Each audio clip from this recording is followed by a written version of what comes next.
Also in the street plan of Washington, you find pentagrams.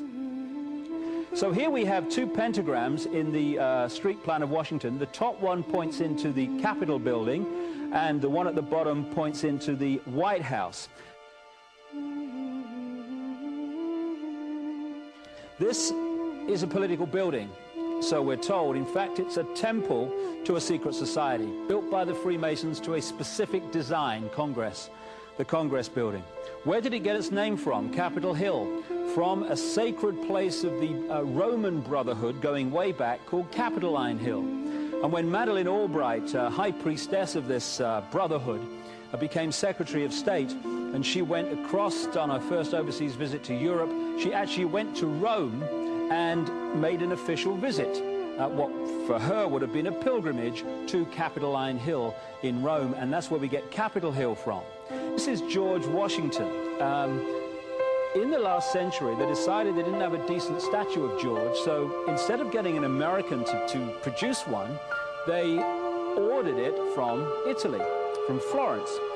And when it arrived on the dockside, people were staggered, because here was George, the first president of the United States, depicted naked from the waist up with this cloth over his Bill Clinton's, and then pointing up one arm, pointing down the other. What's going on? Unless you realize where these people are coming from, it's inexplicable. Well, if you just hold that in your mind, arm up, arm down, naked from the waist up, and then Bill Clinton's covered in a piece of cloth, well, this is where it's coming from. This is the ancient depiction of the compilation of the negative force symbol that the Templars worshipped, or the high-level Templars worshipped anyway, called Baphomet. And this is why that they depicted George Washington in that way.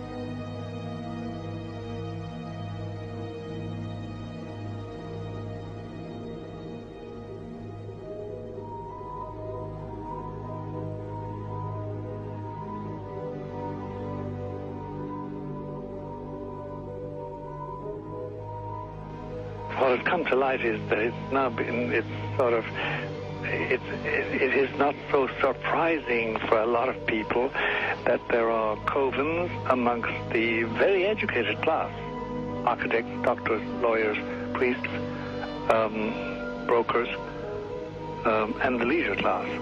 These are people who have made pacts with the devil. That's right. It's really the best, the more accurate way of describing it would be that they have indulged themselves in the worship of the goat, of the prince, of the serpent, of Satan, of Lucifer, and they lead perfectly normal lives. They're jewel merchants. They travel. They're prominent in their own way, but they do have this indulgence. Father, here's a part of that I can never understand. That has never made sense to me, and that is, if somebody were to make a pact with the devil, then obviously the implication is if the devil is there to make a pact with them, to make a deal, to make their life, their short mortal life on earth, pleasurable, with money or women or travel, or more interesting, whatever it is they want. Yes. Then they are aware of the presence of the devil, and they are obviously aware then of the presence of God as well, and they nevertheless make a conscious, stupid, short-term, blind choice to take what they can get in this lifetime. And to embrace one, you must embrace the other. It's not like it's some wishy-washy person. I know you do. It is a very not easy to understand, except when you talk with them, when they let their hair down and peel grapes, as we say, and when they're on their way to being cured of what or healed is the proper word. You find that there's an exhilaration and a satisfaction which is both sensual and sexual and mental when they really indulge in Luciferian worship. There is a peculiar exhilaration. Like a drug, then? Yes, it's a peculiar exhilaration. And of course, the godly instincts in us all, the angelic in us all, because we all have something angelic and something godly, besides everything else, a lot of other negative things, that is quenched. And you find in them a horror of anything, what we call sacred and holy, or sacrosanct, or the idea of the idea of the sacred, of the awesome.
How in the world did you ever get involved in praying to demon spirits?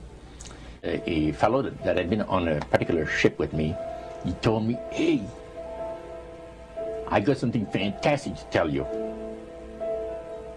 He said, "I am affiliated with people that speak with the spirits of the dead. How would you like to talk to the spirit of your dead mother?" And I was shocked. I was shocked. He said, "You wouldn't be afraid of talking to the spirit of your dead mother, would you?" Well, I said, "I'll tell you what, I would have to give that some thought, because it's something I never thought about before in my life." Most of us probably haven't. A little afraid of something like that. Well, he says, you know, it's written all over your face. You're afraid of going to a seance. But he says, "I know you. He says, you're going to come."